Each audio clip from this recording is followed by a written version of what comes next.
And see your mocktail is ready. Hello everyone, welcome to Mocktail Plaza. I'll tell you how to make Kala Khata blossom. Very simple mocktail. Take a small glass, add some ice cube, then you have to add some orange slices. After that, you have to squeeze one fresh lime.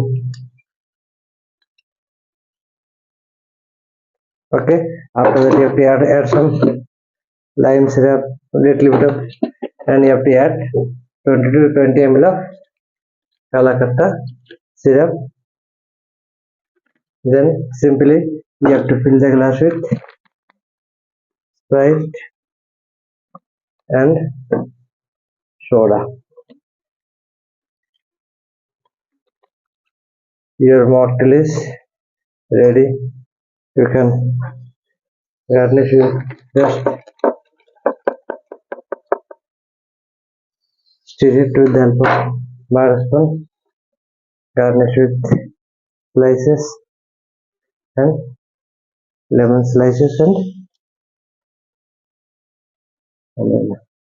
see your mocktail is ready. Thank you very much for watching my video. I hope you like this mocktail. Thank you.